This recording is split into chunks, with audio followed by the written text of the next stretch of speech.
Welcome to the Life of Sound podcast. Today, we're going to call up Pooch. I'm excited. Hello? Hey, look at that. It's Gary. Pooch. What's going on, buddy? How you doing, man? I'm good. Let me see if I can rotate the screen and hey, check that out. Look at that. Technology is pretty awesome. Look at you. That's amazing. Hey, I got to do the same here. What the? Ooh, look at that. Ooh, fancy. Boom. How you like me now? There you go. Look at that. Dude, you're set up. This is going to be amazing. Yeah, this is cool. Awesome. Let me see if I can, I don't know, does FaceTime record from FaceTime or do I have to use like OBS or something? Use OBS. Let's see. If you're on a Mac, you can go to QuickTime and do a screen record. Yeah, do that. Yeah, let's do that. I turned mine on, but I'm going to double check it because... All right, cool. Man, oh man, is it a bummer to go through all this and then figure out you got nothing. I know, right? Yep. Oh, jeez. It doesn't look like it tells you even that it's going. I paused you, right? You did. I'm all paused. Yeah, I think I'm still going strong, so I'm going to come right back to you. Boom. All right. Technology. Let me see if I can... Technology is awesome. You're awesome. Yeah, look at that. I got, using some fun OBS technology, which is a cool piece of software for, I'm recording all kinds of stuff. I got to write that down. What is OBS? Pretty rad. OBS is a free piece of software that allows you to record screenshots and stuff like this and do edits. And, it's a pretty cool little piece of technology. Pooch, that's why you are a big dog front of house guy and I'm a lowly regional PA slepper. Oh, please. So first of all, thank you very much for taking the time to do this, man. This of course. Amazing. And I know we briefly met in Tacoma. Right. With you mixing front of house for, Iron Maiden. Oh, yeah. Iron Maiden. Yeah. So excited. But we started talking there, and then, the day got busy and we kind of got cut off. But, man, great to have the time to circle back around. Thanks for having me, man. Chit-chat. I appreciate it. And this is the Life of Sound podcast. Awesome. And this is a new thing, and I'm trying to roll about one a week here of these. So very cool. Well, I'm glad to be part of the new thing. Yeah, this is the new normal. We used to get together in the same room and make loud noises, but now... That sounds like that's not going to happen for a long time. Yeah, not for a minute anyway. Yeah. Yeah, I was looking at the news this morning and fuck, it doesn't look good, man. I know, man. It's really...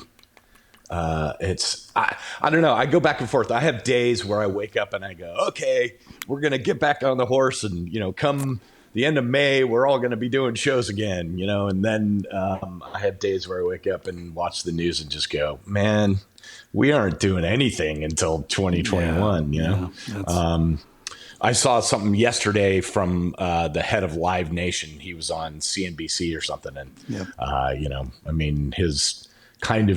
he didn't actually say it, but his demeanor and the way that he was talking was really kind of like they were maybe focused on 2021. So that's scary. Yeah.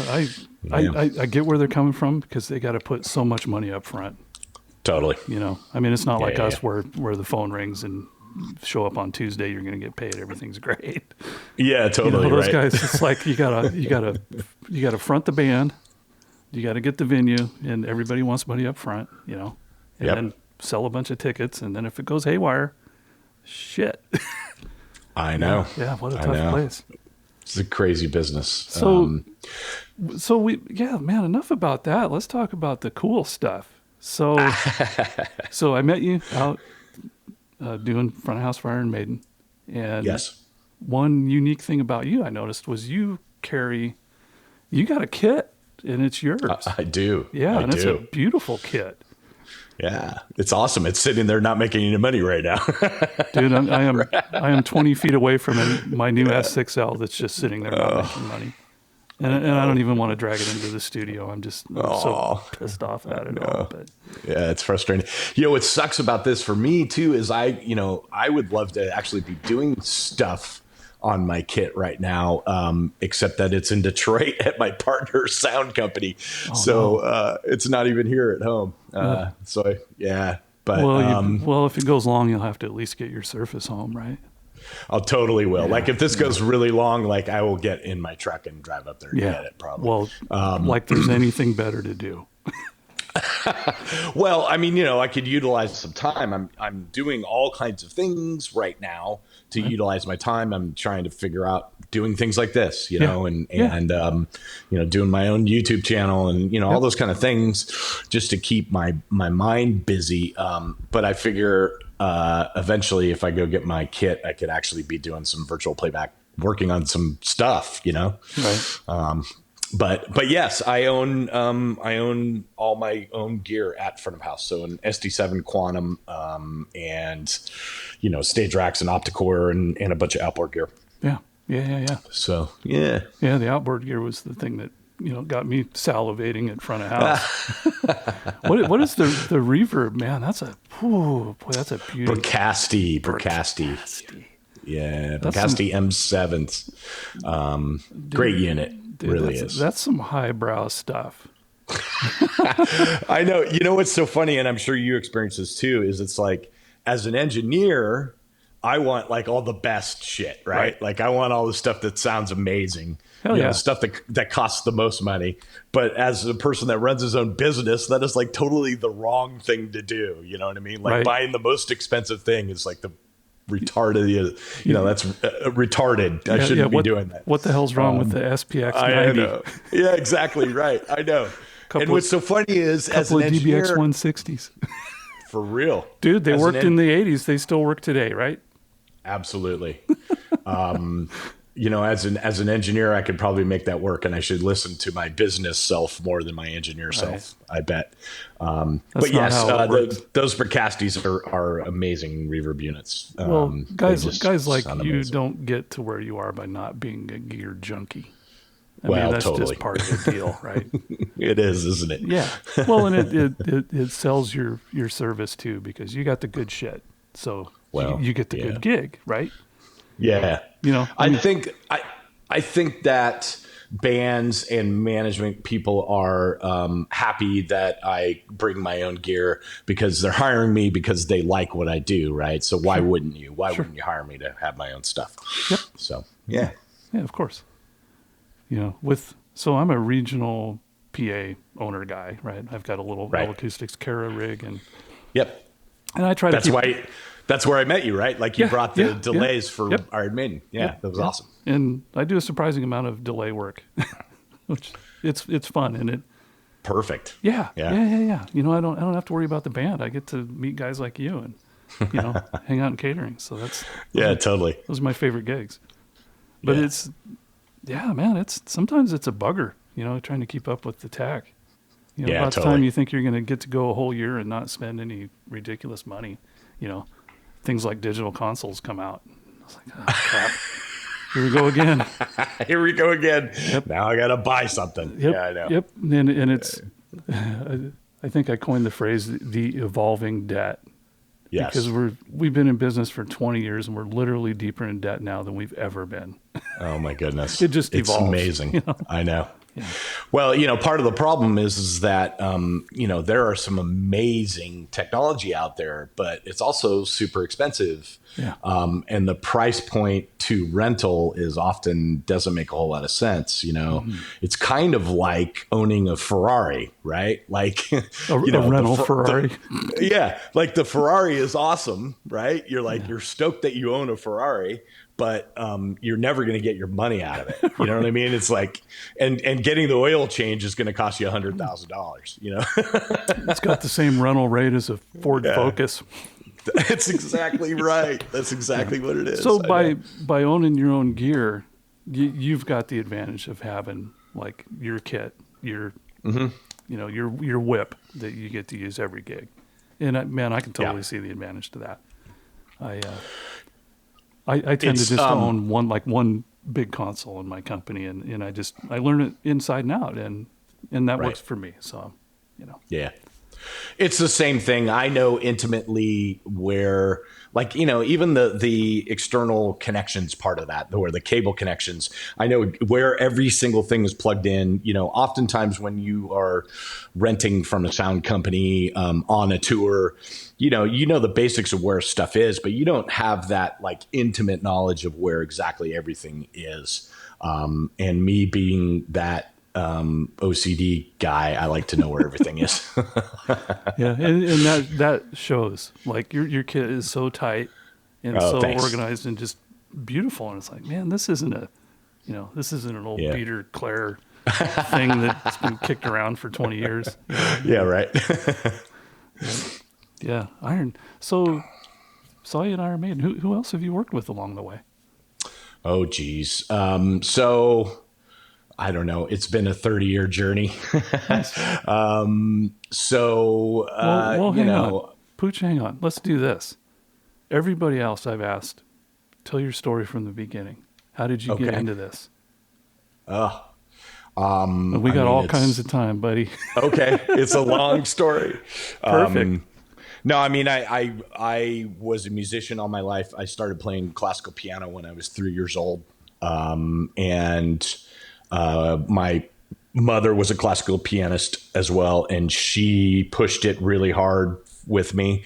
And when I was 12 or 13, I was competing as a classical pianist around. I grew up in Northern California, in the East Bay, in Lafayette, and so by the time I was 13, I was pretty good. I was competing and, doing all kinds of stuff. Well, then puberty showed up, and somehow That's a being, game changer, isn't it? somehow being a classical pianist meant that I wasn't going to get the girls. So Well, you can get girls, but they're really ugly. yeah, exactly. Exactly. And so that kind of changed. Obviously, I picked up guitar. I picked up all kinds of instruments during that time period. Like when I was 13 years old, I was, I don't know what that is, seventh or eighth grade or something. And I had a music teacher that was really, I would consider kind of the guy that the reason I am where I am today is because of that guy. Wow. There's this guy named Brian McKibben, and I think he's still teaching actually, which is bizarre. But anyway, he pushed me to be a musician in general and not be a specific instrument guy. So for instance, if the jazz band didn't have a drummer, like there was nobody playing drums, he would literally turn to me and say, "Hey, why don't you learn how to play drums?" And I would. And so when I was 13, I kind of was this mishmash of all kinds of instruments, from woodwinds. I played flute, I played clarinet, I played sax, I played drums, I played guitar, I played bass guitar. I was just like that kid. Wow. And I didn't care about anything else other than music. Like all of my other classes I was like literally failing in. But the music classes and the before school music program and the after school music program, I was like I was the guy for all of those things. So Right. it was apparent very early on that music was what I wanted to do. You discovered you were different. I did. Yes. Well, I discovered that I loved music, and it was just something. It was just something that I knew was going to be part of my life. I didn't know what was going to happen, but it was going to be something part of my life. And luckily, my parents were pretty supportive of that. Nice. They certainly were during that time period. I think later on, when I graduated from high school and I decided that it was going to be my life, they were a little bit less supported. They realized that maybe they made a mistake. They were like, "Oh, maybe we shouldn't push that too much." I come from a long line of doctors. My father and his two brothers, and like four of my nephews and nieces, and Anyway, all MDs. My grandfather was an MD. His father was an MD. So the pressure on me to be in the health industry or become a doctor was pretty big. Man, you got the demeanor for it. You could have just slid right in. I don't think anybody would even question you. And Well, now it's funny. And now I you're a gave doctor of sound. So that's funny. That's funny. success. I gave it a shot. I worked as a paramedic for a while just to see if it was something that I enjoyed, and I didn't. And so that was kind of a weird right turn there for a minute, was just to see if I wanted to be a doctor / paramedic, whatever. But it just didn't interest me. Well, they get girls too. Yes, they do. And they should. When you're making $15 an hour and scooping people up off the pavement, you should be getting girls. Yes, that would be the only perk. It's not a fun job. Yeah. Well, that's my sister is a nurse, and that's been Is she? a rewarding career for her in the sense that you're helping people. Absolutely. And it's. I think that part of it I would have enjoyed. Right. Yeah, I'm with you, man. It's not for me. I'm always I'll jump in there, man. If something goes down and there's people needing something, man, I'm right there. But yeah, man, when somebody else comes along that's in I'm the first guy to back away. Yeah, totally. Yep, we got the tourniquet on. It's not pretty. He didn't bleed out. Thank God you're here. Yeah, totally. Yeah. That's pretty much it. But life on the road, you run into crap along the way. I mean, you just do. And you sure do. Yeah. Anyway, so teenager, I was that music kid, but I was also a really shitty teenager and was getting in trouble a lot, and smoking and selling a lot of dope. I got kicked out of 2 public schools and 1 private school. Nice. For selling dope. And dude, have you shared this with anybody before? Yeah, I think I've kind of told this. I don't think I told anybody why I got kicked out of high school, but I did. Have you shared this on YouTube yet?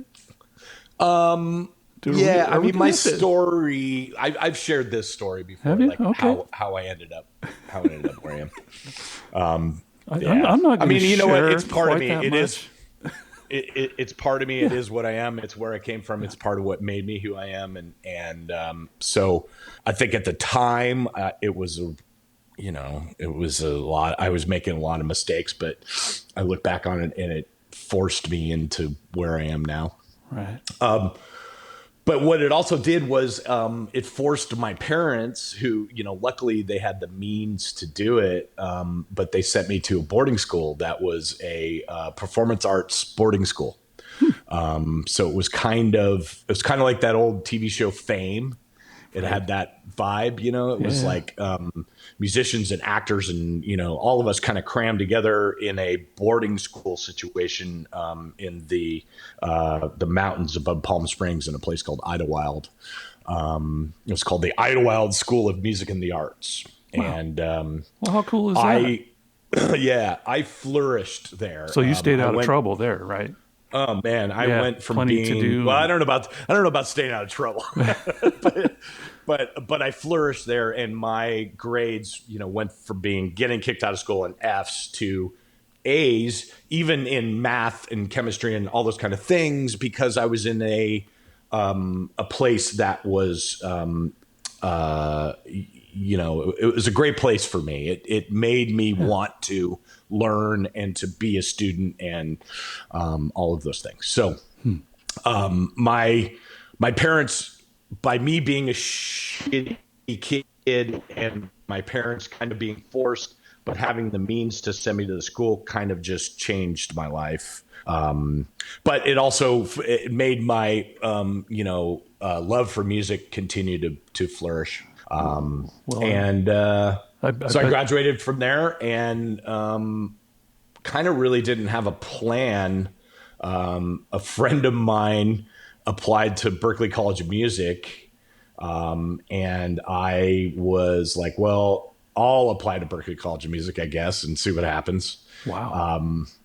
And the the irony of this is horrible because my friend that told me about applying there didn't get in, and Oh, I did. oh man. And so that's always weird. I haven't talked to him in a long time, but I know that, he ended up being like an insurance salesman. So,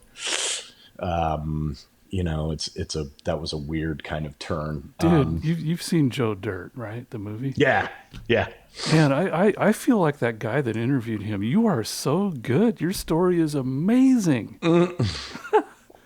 I have a very interesting story. It meanders. I'm blown away. It meanders. My life, I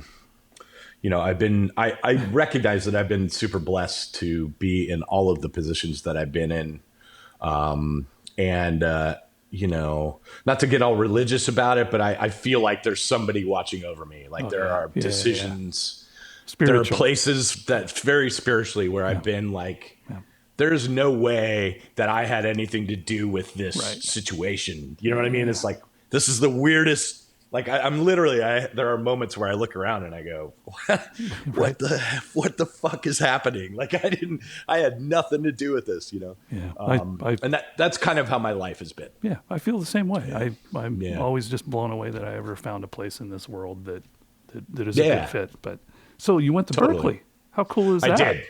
Nice. I did. I went to Berkeley. I kind of I'll step back just a little bit. Right before I went to Berkeley, I was playing in a punk band. Because punk music was the thing. I had a mohawk and the whole deal. And that won a battle of the bands, and the contest winning thing for the battle of the bands was a weekend in a studio in Los Angeles. And so we got 2 days to go into the studio, and this was, 1986. So, there wasn't home studios really. And definitely not Pro Tools. Yep. The place that records were made were at studios, recording to tape. And, do you recall the engineers. Sorry, go ahead. Do you recall what studio you ended up at? I don't. That's, someone else asked me that, and I tried to figure out what it was, and I don't remember. It sucks. But it was a well-known, it wasn't like Ocean Way or Capitol One or one of those big ones or Capitol. No, it was a smaller studio in LA, but I wish I knew what it was. But it was a time period when engineers and producers were artists. They were like, not like today where you're just like, maybe you're a musician, but also you record everything that you do. Anybody that was a recording person was an artist at what they did. And I spent the entire weekend as a teenager not giving a shit about what I was playing, but watching the engineering going, I want to do what that guy's doing. Nice. And so I fell in love immediately with recording engineering. I was like, man, that shit's badass. I want to do that. That shit is badass. It is. It is. It was badass then, and it's badass now. I know. But what's weird about it is that I had that moment that I know was kind of the moment where I decided what I wanted to do in life. But then when I got accepted to Berkeley, I didn't make that connection. I was going to Berkeley as a musician. So I was going there to be a bass player. I decided bass was my instrument at that point in my life. And so anyway, I show up at Berkeley and I look around and realize that there's like 100 other bass players that are way better than me. Right. Like, I mean, like I looked around and went, there's Jaco Pastorius. There's Geddy Lee over here. Yeah. I went, I'm good, but these guys are, if there's 100 people at the school that are better than me, that means there's 1,000 that are better than me in the world. Yep. So I knew right away that it wasn't going to be for me.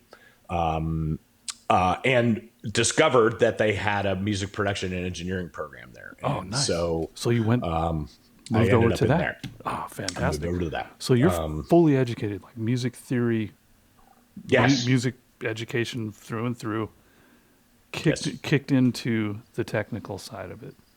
Yeah. Dude. Wow. Wow. It was cool. It was a really like I said, I've been in the weirdest positions. I did all the right things. Like I showed up the very first semester that I went to Berkeley.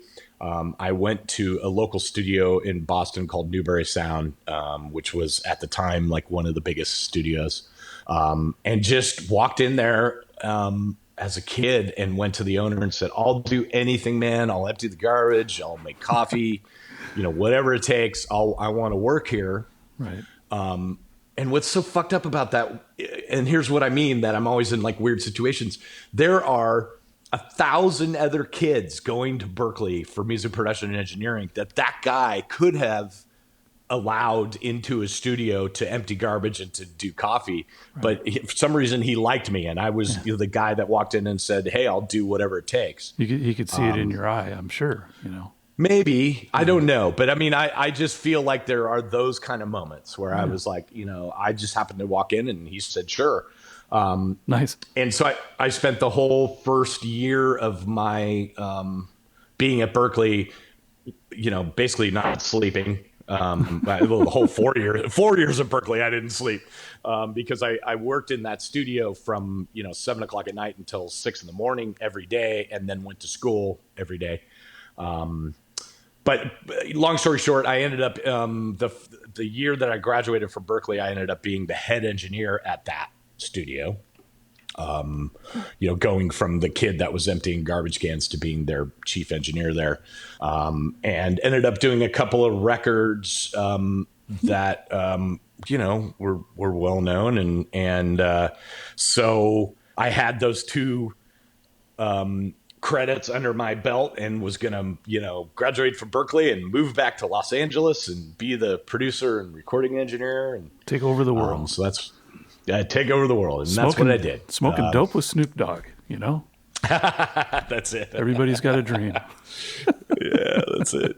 It's funny, my the credit that I did there at Newberry Sound, the one that I engineered that kind of write that I down. was known for, is this band, not a band, it was two kids that wore their clothes backwards, and they, for the life of me, I'm spacing on the name of them right now, but they were they were Devo? being produced in no It wasn't Devo. Oh man, I'm so bummed that I can't remember it right now. I'm having a brain fart. Anyway, these two kids, they were being managed by the whole the guy that did the Marky Mark stuff and all of that Boston Marky Mark and the Funky Bunch. Yeah. Anyway, they sucked. I know. Well, all those bands sold 10 million records and sucked. Yeah. But it was a record that was giant. So you would have been like fully capable of like being the guy that, okay, we're going to build Marky Mark Band or Milli Vanilli or whatever. You could have been the guy that they went to and said, "Here is the project, take over." And you could have like wrote all the music and played all the music, made all the songs, and just I could have. It's funny though. I have all of that knowledge, and I have produced things, but I like way more being just the engineer. I'm like nice.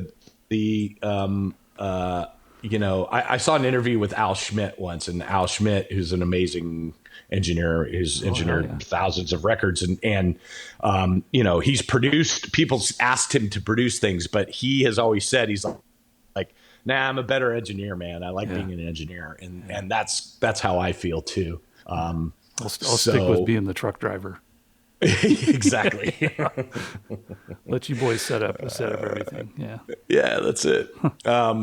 So anyway, I know it's a long story, but basically I ended up in Los Angeles, and I worked on a couple of records that got nominated for Grammys. I did a Tony record that was really well known.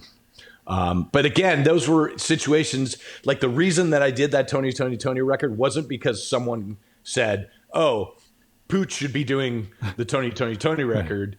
I got it because literally they went to Trinidad. They spent all their money without recording a thing. Oh, no. And their record company said, No, no, no, no. You guys spend all your money. You're coming back to Los Angeles, and we're going to put you in the cheapest studio in town with the cheapest engineer, and you guys are going to record a record. Well, guess who was working at the cheapest studio in town? Right. We have a That was me. volunteer. Yeah, right.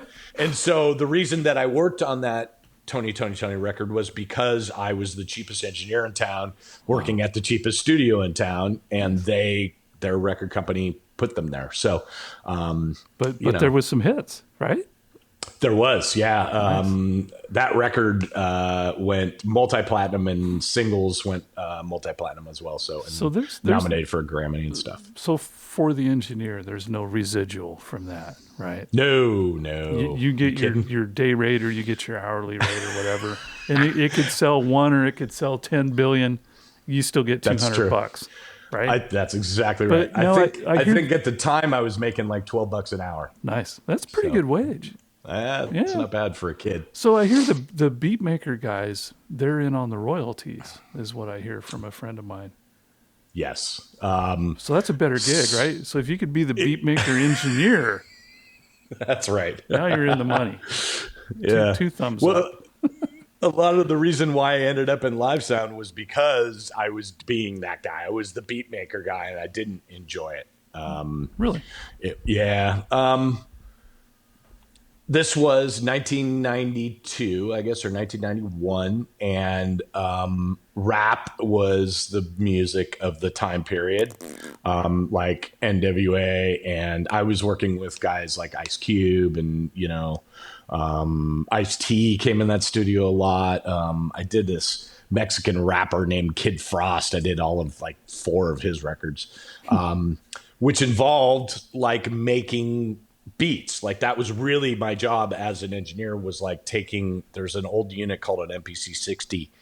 And That was like a rhythm machine, right? it was, yeah. It was a sampler and a rhythm. It was a drum machine and a sampler kind of built together. And that was the thing of the day. And I would spend hours in front of that thing just making, the rapper guys would come in with, notebooks full of, Lyrics. Lyrics, Yeah. poems, Fuck, whatever. fuck, shit, Yeah. fuck, shit, fuck. Exactly. Dirty word, obscene. Pretty much. Yeah. And Weed, drugs, kill. that's Guns, it. guns, guns. I know. Guns. Well, I mean, honestly, So it was. did you like doing that? I mean, was it fun? I mean, it sounds interesting, maybe. At the time, I was young and it was exciting, but I was like living at the studio. I was working like 20-hour days and sleeping on the couch for 4 hours, and I was getting really burnt out on it.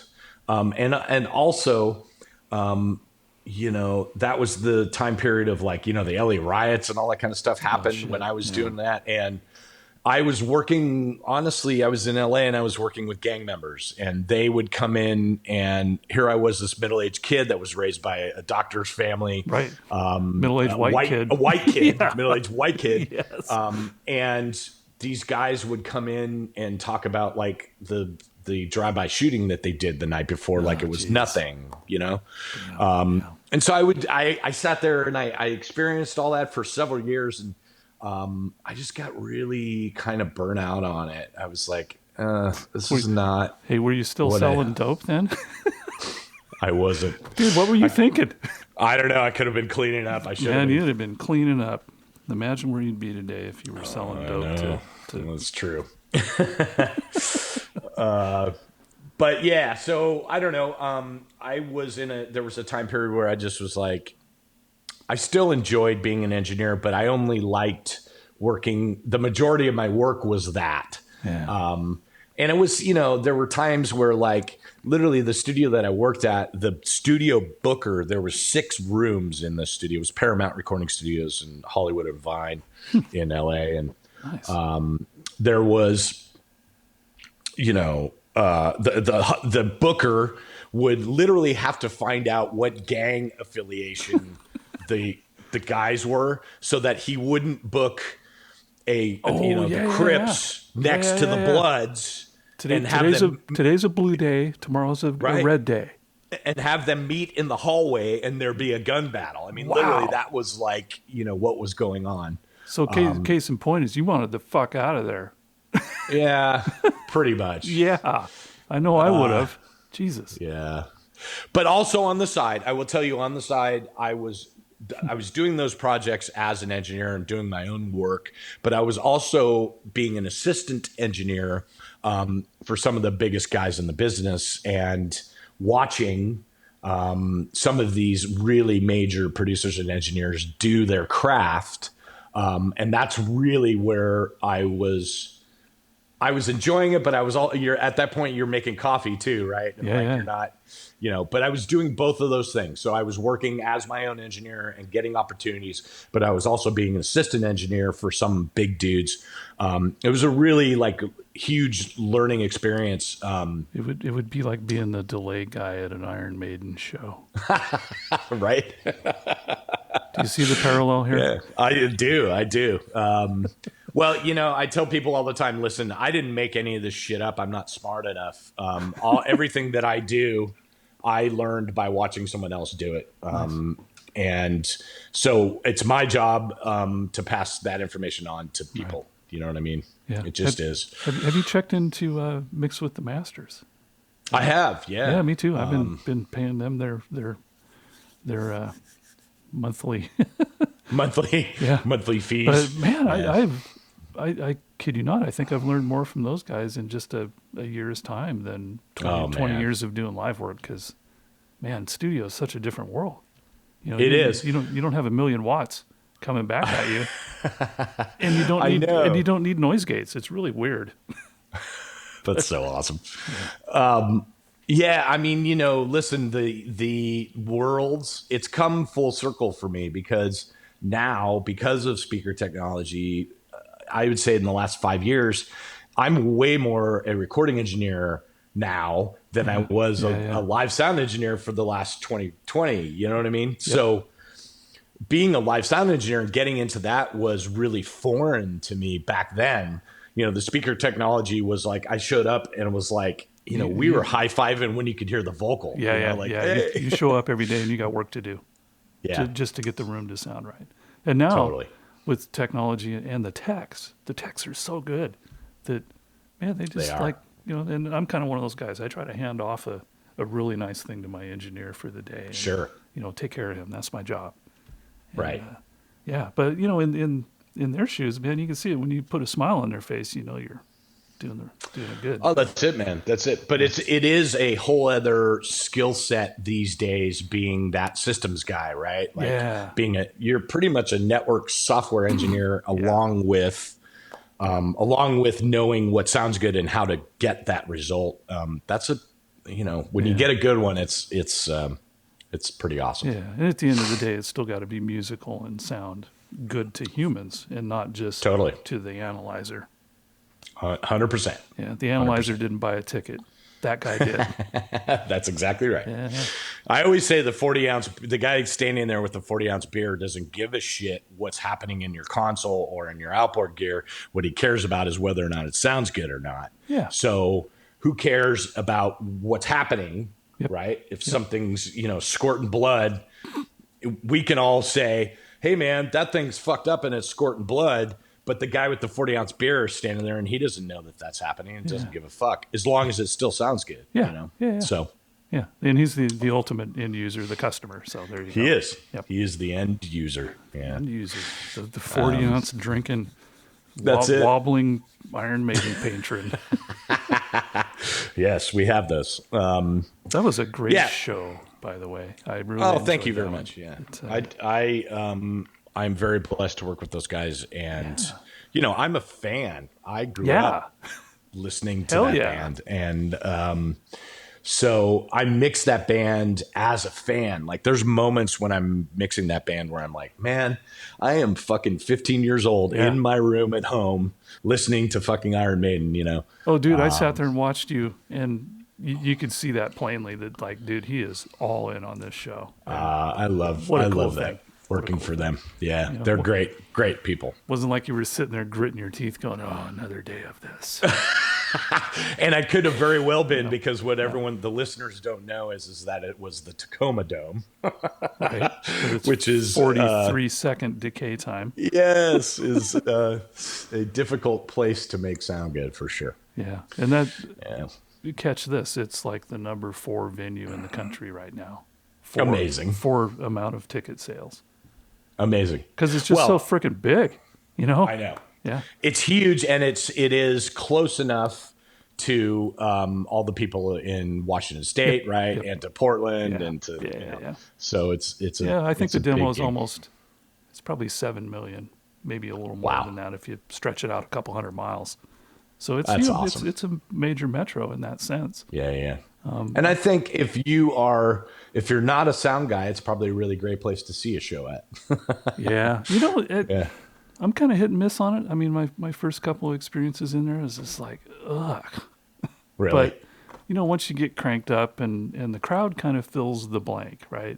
Right. Like during the day, you hit the master mute and go, holy shit. That's like, let me go to catering and we'll come back and see if that stops. But the crowd fills that space. Yeah. And you can actually get some definition in the bass with, you know, modern stuff. So, Yeah. yeah. I have had some horrible shows there, like back in the day, like, you know, Point Source. I can't. Yeah, point source stuff, and just going, oh my god.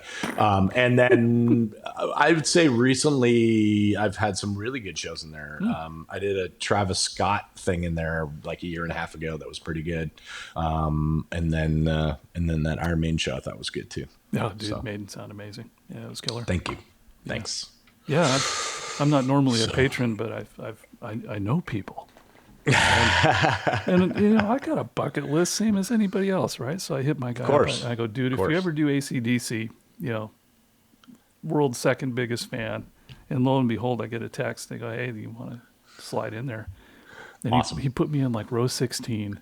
No way. Like just like I could almost feel the sweat coming off of Angus. That's so great. But you know, I'm always at front of house, right, or beyond, and it was really weird to be up there. And you know, I put in earplugs and got to be a fan for the day. That's great. Good for you. I wish I was still drinking, because that would have been just badass. You know, hell, man. Yeah, good times. You know, I remember the experience now, so that's good too. That is a good thing as well. Yeah. So do we want to nerd out? Do we want to talk about you know, the more in-depth mix workflow stuff, or do you want to just keep it kind of personal and fun and human? Man, whatever you want to talk about. I'm here to just hang and talk about audio. So whatever's good with you. Yeah, I don't know. I like the stories. Let's just keep telling stories. That's way more fun. You know, there's YouTube is so full of like young dudes geeking out on, you know, this and that, right? Like how to use a compressor, and it's like, you know what, I can't stomach that. It's amazing. Like the resources that are available to young engineers now are, you know, I can't even fathom it. Like I didn't have any of that. Yeah, you know? sign on to Mix with the Masters, and then you can like, you know, like if you're going to be a studio guy, yeah, you want to be Chris Lord Algae. Plain and simple. He's got the coolest gear. You know, his Mix LA. Man, I just want to go hang out and just throw some shit up and just mix in that space. You know, because he's got all that outboard gear that us poor live guys don't get to play with anymore. I know. He's got so much great stuff. I like Jack Joseph Puig's room. Have you seen that room? It's in the old A&M place that Kermit the Frog bought. Who's the Muppet Company bought it? Henson Studios became Henson. Yeah. He's got a room in there that's pretty amazing. But yeah, man, I don't know. I love audio. I love talking about it. I love. So you were kicking around L.A. as a young man. I was. Yeah. I lived in I lived in L.A. till probably for about almost 10 years. Nice.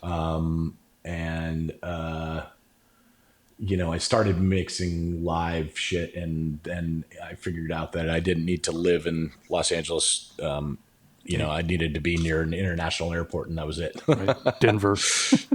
Yeah. Well, I ended up, my business partner at the time was from Shreveport, Louisiana, and he kind of got sick of LA too, and was like, I'm moving back to Shreveport. He's like, you want to move to Shreveport? And I went, sure. So I ended up living in Shreveport for a couple of years, and met my wife, who was from Dallas. And then that's how I ended up in Dallas. Wow. Been So here you got a Texas 15 girl. years. I'm really envious. I now. do. Not only do you mix man. the coolest band in the world, but you get a Texas girl. Where did I Man, go there's wrong? something. I'm telling you, there's something in the water. There's something in the water here in Texas that makes the women pretty. Yeah, for sure. and nice too. It's And one thing nice. to be pretty, but it's better if they're nice. And you get That's nice and pretty, absolutely that's true. pretty good. Yeah, I got the full package. My wife is amazing. Yeah, I have zero complaints myself, but Yeah, so good for you. so L.A. man, there's always been a scene in L.A. Always. Yeah. And it's always evolved. It's man, I like that Southern California kind of. And it's kind of gone now. That sunshine punk, I guess you'd maybe call it. Yeah, It's yeah. almost like punk pop, but like really bright sounding, happy young music. Like maybe Sum 41 kind of. Sure. You know what I'm kind of think- talking about? I totally do. I think that a lot of that is gone. Yeah, it's different now.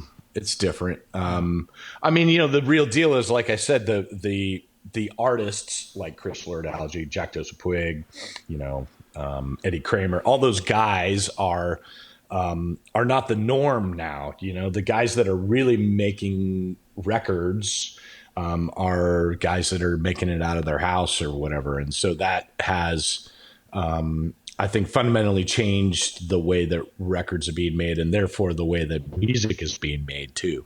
Yeah, I think the latest thing has been Billie Eilish was the big made Right. in the bedroom, gone Yeah. gone crazy. Which I actually like. I mean, there's some stuff that comes out nowadays that I'm like, wow, that's really there's something about it that makes it different than just the average bullshit that's getting released, Yeah, another factory band, right? Yeah, totally. Yeah, that stuff's so fun. So what do you like? What do you listen to music when you're in your off time or whatever?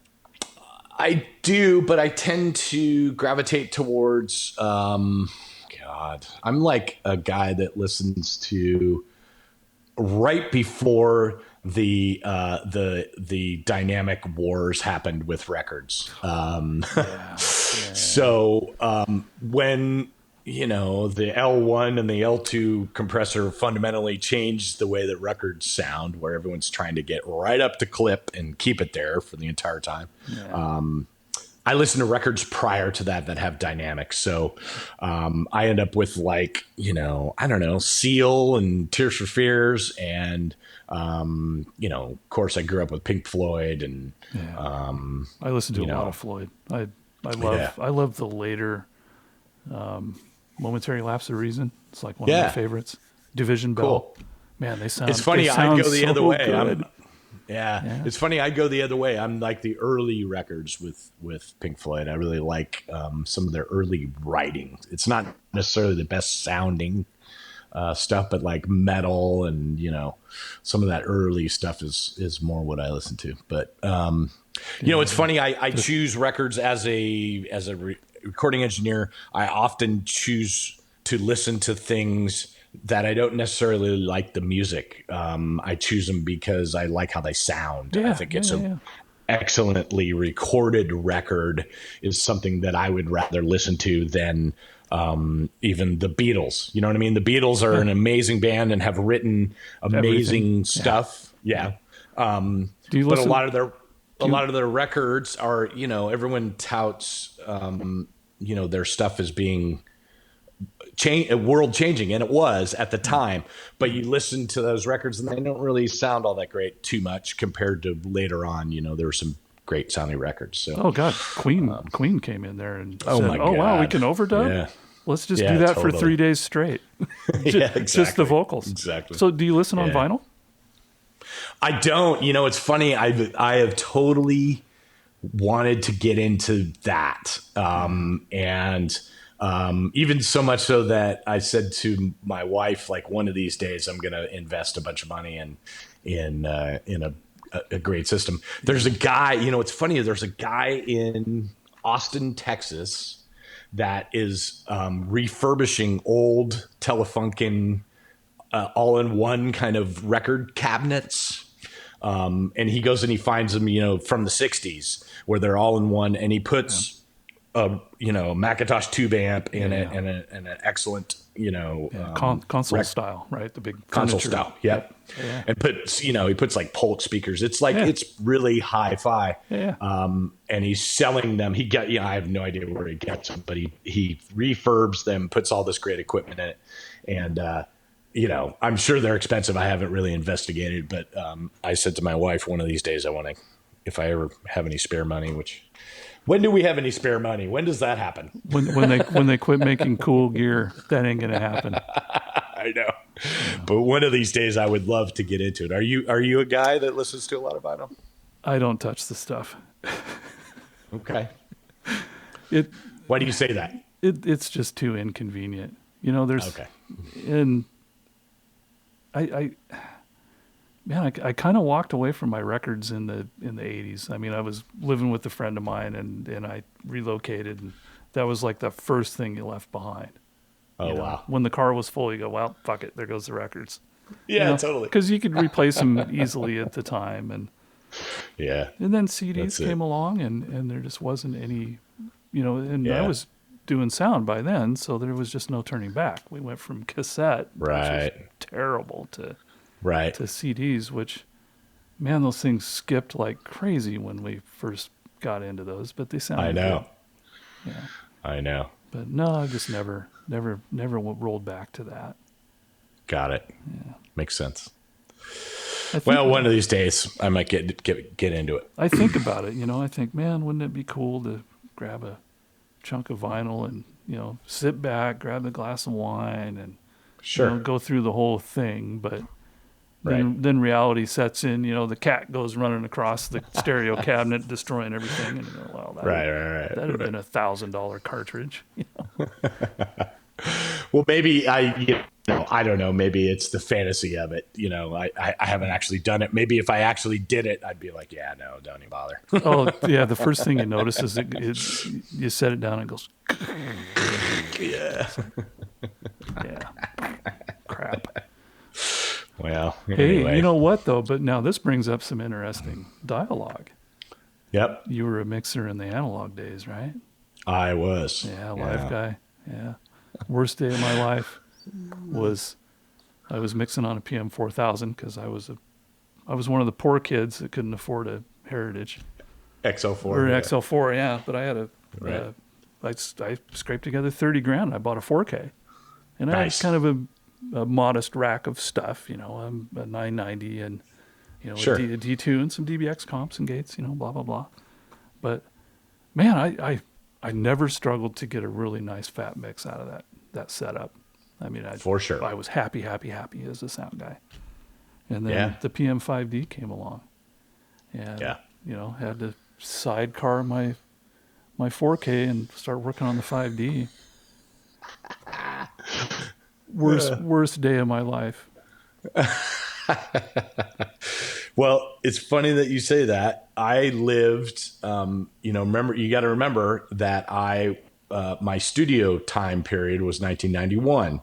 And this was the time period where digital was edging its way into the studio world, right? So I grew up, and certainly at Berklee College of Music, there was no such thing as Pro Tools. It was, I think I had, like, the last year of my experience at Berklee, I had the first version of Slow like tools. studio Tools or something that was a computer thing, and everybody was like, wow, look at this, we can see waveforms and shit. And that was like the first thing. But I have a vivid memory being in the studio and having the guy wheel in the very first Mitsubishi X850 32 track digital tape machine.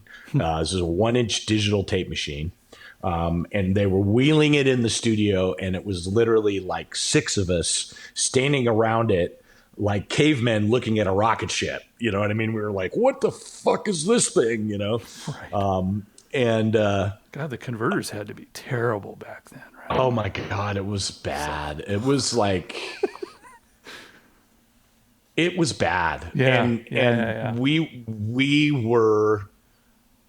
I was, kind of, as being an audio nerd, I was like, what the fuck? Yeah, what have we done? Yeah, what have we done? Like, what is happening? And I became this guy that was like, we are fucking taking convenience over sound. Like, what the fuck are we doing? I was that guy, right?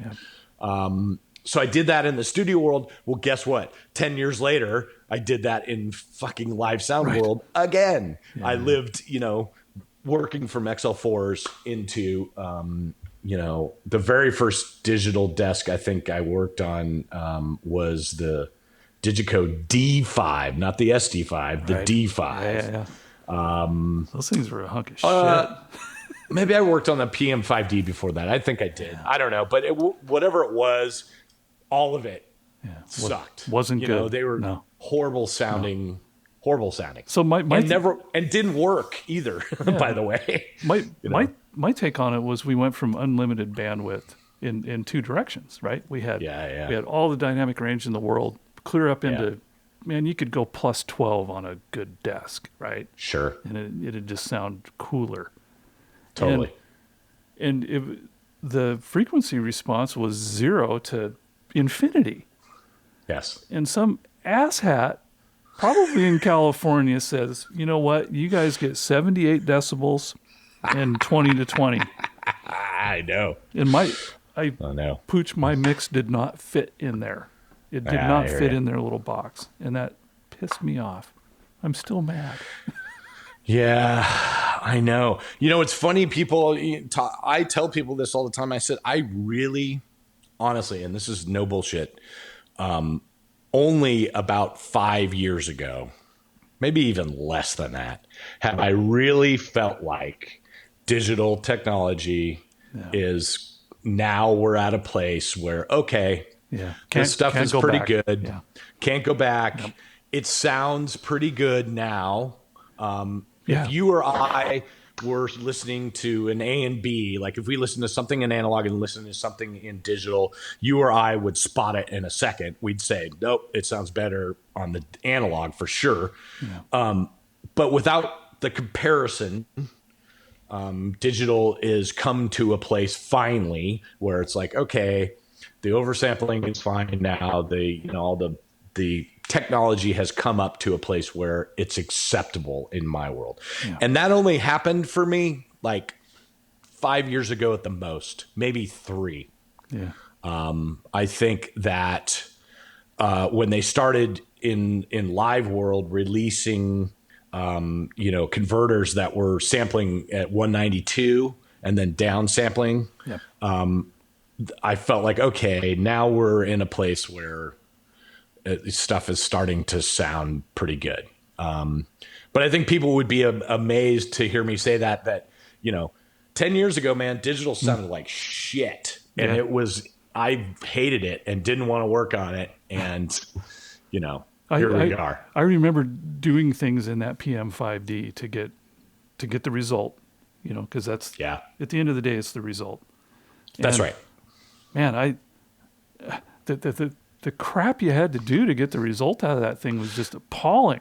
Man, I can't believe I'm turning this knob this far. I never had to do that. I know. But that's a really good point that maybe young guys should hear, is that, we were doing whatever it took to get the result. It didn't matter. And the end result, honestly, that I was getting out of some of those things was pretty okay. Yeah. But it was getting there And just that I knew that it wasn't anywhere as close as what I could have, the result that I could have gotten with analog. So that's what pissed me off the most. But yeah, what are you gonna do? I eventually got there with the 5D, and it was the weirdest damn thing. I had to use one of their graphic EQs inserted on the left right, and I don't know what that damn EQ did, but it kind of fixed it. And It fixed it. It made it sound okay. It made it sound okay. It kind of just smoothed it up. I was never able to afford like a big gooey tube thing to insert in there, downstream. Right. So I kind of had to figure it out in the box, and that was ultimately the thing that did it for me, was putting that EQ in there and smoothing it up with that. And awesome. Who knows why it worked that way, but it just did. And it doesn't matter. It doesn't matter. It worked for you, and that's the result was there. I was back to occasionally somebody would walk up and go, "Wow, that sounds pretty good," which was way more frequent when we were mixing analog. A lot of dudes come up, 40 answer in hand. Dude, that sounds fucking great. I know. The moments we live for, right? I know. That's it. Yeah. Funny shit. So kind of trying to keep these at about an hour, but I'm feeling like we got some overtime here, if you're willing. Yeah. But I want to know, what other bands along the way? Oh, geez. So one of the band that got me into doing live sound was a hair metal band called Warrant. Oh, hell yeah. They had a couple of hits, Cherry Pie, and some other stuff. So I toured with them for a long time. And then during that time period was, all of the metal bands that were kind of on their way down. So like I worked with Vince Neil, who had left Motley Crue at that point. I worked with Firehouse and Slaughter and, all those bands that were kind of hair bands of the late those 80s, bands. late 90s. Yeah. Firehouse and Slaughter, both those bands sounded great. They sounded great on record. They were awesome. Yeah, they were awesome to work for. Oh, I bet. Mark Slaughter, I had a lot of fun. Right? The singer guy, he's still got a voice. Like he to this day. Yeah, he's still great. Yeah, amazing. Still good. Dana Strum playing bass and, really good musicians. And it was a good experience for me. Mostly I did Warrant during that time period. I did them for almost, 4 years or almost 6 years. It depends. Oh. But then that kind of led me, there was a moment there where, I wasn't getting a whole lot of work as a front of house guy. And so I worked as a stage patcher for a sound company from Maryland Sound. MSI. MSI. Yep. And at that time period, they were one of the biggest sound companies in the world and had major clients. And one of their clients was Whitney Houston. And so I was the stage patcher for Whitney Houston. And I just happened to be standing there when the monitor engineer got fired. And basically she was like, "You're fired and you're up." Yeah. And I don't like you anymore. I like you now. Yeah. I'm going to try to like you and see what happens. Right. So I ended up being the monitor engineer for Whitney Houston for a couple of years. Well, that had to be an honor, I imagine. It was amazing. She is still probably, I would say, definitely the best singer I've ever worked with by far. Amazing singer. Amazing. I mean, like hair on your arms, stand up. Amazing. So I did that little kind of right turn, but really I kind of, the band that kicked off my big front of house career was mixing for Kiss. And I got that job. A friend of mine got me that gig, and I mixed Kiss from 1998 until their first farewell tour over 20 years ago. now they call it a victory lap. Yeah, that's it. But all original members. I did the whole. That kind of makes the hair stand up on my arms a little. Just thinking you were mixing Kiss. Kiss Alive 1, that was huge. Man. I know. It's funny, because I always say this to people. It's like, I think sometimes I can get a better result as a mixer if it's a band that I don't like. That's a weird thing to say, but as a teenager, I hated Kiss. I was that guy Too that was commercial. like, Yeah. I was that guy that was like Black Sabbath, Iron Maiden. Yeah. I'm like, Kiss, they suck, man. Yeah. They're like, Everything else sucks. yeah, I hate them, Yeah. So then when I got the opportunity to work for them, that's where I'm coming from. I wasn't ever a fan. I was like, I don't really like this band, but I think I got a really good result because of that. I was like, sure you did, yeah. I can pay attention. There's no emotion in it. Like with Iron Maiden, there's emotion, right? Like I love that band. And so sometimes I'm super hard on myself when something doesn't go like how I thought it was going to go in my brain, where when I was working for Kiss, there wasn't emotion in it. It was just like, this is a job. I'm going to make them sound good. But anyway, that was kind of they had just, reunited. The four members had reunited. I didn't do the reunion tour. This guy named Toby Francis mixed that. And then he put me in the position of mixing when he decided to leave the Psycho Circus tour and then the farewell tour. I ran into Toby out with ZZ Top years ago. Yeah, Toby's great. He's good. He's really good. He is. I would say that he is in live sound is probably my mentor.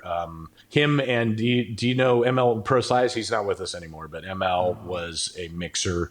He mixed ZZ Top when ZZ Top was super huge, like the whatever their huge Eliminator record. Oh yeah. Really ML Pro Size was mixing that, and then he was probably the number one salesman for Shoko out of Dallas for years until he passed away. So anyway, those two guys have had more influence on my career than anybody else. Toby is one of those engineers that he's so amazing. I've stood behind him and watched shows and just been like, wow, what the fuck? This guy's amazing. Yeah. And he always seems to, whenever he's decided that he wants to leave a gig, he gives it to me. So nice. I've been really lucky in that way. So So anyway, that's Kiss, and then from Kiss, that opened doors to all kinds of bands. Right. And I did a lot of guitar metal stuff for years and years and years. Alice in Chains, System of a Down. Fuck yeah. I did, and then I did this weird 4 years with Kid Rock. I did Kid Rock kind of when he was in his Bawitdaba and later stages. I'm not as excited about that as Alice in Chains. I'm not going to lie. I like Alice in Chains. I understand. I've got to do a couple of Racks and Stacks gigs with them. And oh, cool. Dude, they blew my mind at how freaking good they are. They are so good live, man. It's just perfection. They are. Yeah. Amazing. I mean, I did a lot of those kind of bands. Like that time period too, for me was Stone Temple Pilots, Alice in Chains, and Jane's Addiction. I did those three bands. That time period was big for me too. Oh, that's good stuff. Dude, you got all the good bands. Amazing. Like I said, I'm super blessed. My resume is diverse and is a lot of bands. Another big band that got me, a lot of work was Guns N' Roses. I did Guns N' Roses for a while. That's a medium-sized band, right? I think that album sold pretty good. I think there was a story. Was it? I don't remember the record company, but I watched an interview somewhere along the way, and it just, that album went so big. The record company had never even seen anything that big ever. It was just unprecedented how far that went. And it was like Clear Blue Ocean, man. That music was different, It was. The whole vibe of it was different. Absolutely. Be it good or bad, but it was different. I remember that place and time very well. And I think, I have stayed up with, like, I did Slash when he did a bunch of his solo stuff, and it's the same thing. I think that a major, I mean, Duff is part of that too, and all of that band is the reason that it turned into that. But I will tell you that even Slash's stuff by himself is like that. It's just different, man. It's Dude, like I like that thing he did with you Fergie. know, That song was yeah, hot. Fergie's hot. yeah. Yeah. She came and sung. I was mixing him. So the first record that I did with Slash was this record where every song was a different singer. It was before Miles Kennedy kind of became his singer in his band. And so it was like, the guy from Wolfmother and her. And every song was a different singer. And I did that tour, and it was kind of cool because those singers would show up every once in a while and sing that song with him. Even with Miles kind of being the main singer for it. Which, by the way, if you don't know anything about Miles Kennedy, he lives up by where you are. He's 100 miles from me. Yeah. He's Spokane. Yeah. Man, if you don't know anything about Miles Kennedy, boy, that guy, he is the most talented, humble musician that I know, period. Yeah. Pooch, everybody from up in my neck of the woods is that way. Yeah, it's amazing. Talented, humble. What can I say? That's just how we roll. Maybe the talented part, but I don't know about the humble The humble part. yeah. Sarcasm is what we really pride ourselves in. Exactly. Yeah. Seattle has had its fair share of unique artists. Indeed. I've obviously done a ton of Heart shows along the way. And I would imagine they're amazing. Yeah. No, nothing Nirvana. I mean, that just was so quick and in such a void when that popped in. The clubs died. I think I went to work installing car stereos. There was no other work. So, it's amazing. And then Nirvana pops up and the whole grunge thing comes up and, this Northwest market just exploded then. I have a story of, at the time period when that Nirvana record came out, I was working for Warrant, and the lead singer, Jamie Lane, who's not with us anymore, but he and I went to Columbia Records. And prior to that, to Nevermind coming out, the lobby of Columbia Records was all Warrant. I mean, like Warrant records everywhere, giant Warrant banners, pictures of the band. They were like their little darlings. And I went with him one day to Columbia, and we walked in the lobby, and it was all Nirvana. And he looked at me. I swear to God, he looked at me and went, "It's over. It's over." Yeah. I went, what are you talking about? And he's like, "Look around, dude." He goes, "It's over." Yeah. And I was like, grunge is in. Wow. Hair's out, grunge is in. Yeah. And literally it was like overnight. Like it just destroyed that whole, hair band. Yeah. I was, rock and roll. I'm not going to lie. I'm a Northwest guy. I was wearing flannel all the way through, Right. It's like, okay, I guess I'll get a haircut. What the hell? Yeah, totally. But I'm still wearing the flannel and the dirty jeans, so I'm cool. Yeah. Right? Yeah. Well, I just, even though I was working for those bands and I was, whatever, I heard that record, that Nevermind record, and I was like, holy shit, man, what is this? This is amazing, Weird. Really Dave Grohl, man, what a powerful cat. For real, right? Jeez. Talented guy. Yeah, and he was just sitting back on the drum kit then. But man, when he popped out with Foo Fighters, holy shit! I know. He really proved himself as being like a guy that could reinvent himself. Good for him. And the Sound City movie, I'm sure you've watched that. I have, yeah. Man, I've watched it a few times because I love the story. Yeah, of the old studio and just totally. the kind of normalcy of their lives making legendary music. They had no idea that Fleetwood Mac would be, just epically enormous for generations. They had no idea. I know. It's like, hey, get in.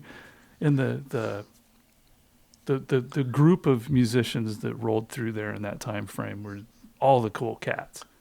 Totally. Super. Yeah, man. Good times. Pooch, you've been So, more than generous with your time today. well, thank you very much, man. I really enjoyed it. I mean, who doesn't like talking about themselves, right? I'm joking. I had a really great time. Thanks for I got to thanks for come up having me with a on. new stick where I get to talk about myself, but believe me, my story is That's not near as good right. as yours. Well, like I said, I recognize that a lot of my opportunity is that old adage of being in the right place at the right Yeah. time. So Yep. part of what I feel like giving back to that is me doing stuff like this and sharing with younger guys and saying, here's what I know. And Yeah. so, I noticed yeah, you were I doing enjoy that. some like console layout type stuff on your channel. Yeah. And I'm trying to do that as much as I can, although I'm really enjoying, Chris Raybold and I, who's a guy that mixes Bruno Mars, have been friends for a long time. And we like literally were calling each other maybe twice a week, at least once a week, and just kind of doing this, what we're doing, like just chatting about audio, nice. And so I thought in this weird time period of us being all stuck at home, it might be awesome to film that and put it up on the YouTube channel and Yeah. kind of let people be a fly on the wall, as Yep. we're talking about stuff. So I'm enjoying that, but I am going to do some more videos like what you describe of like, here's my console layout and that kind of shit. Yep. But I'm kind of really enjoying he and I just have Yeah. doing what we're doing right now. Oh, dude, this is So, I yeah. could do this right here all day, every day. Yeah, I can too, man. It's Yeah, so this awesome. is I love great. it. We'll see But if the audience embraces it at the level that they should, I hope so. because this is unique. And when we go back to Yeah, work, this is going to vaporize because we just I don't have know the it time to will. do it.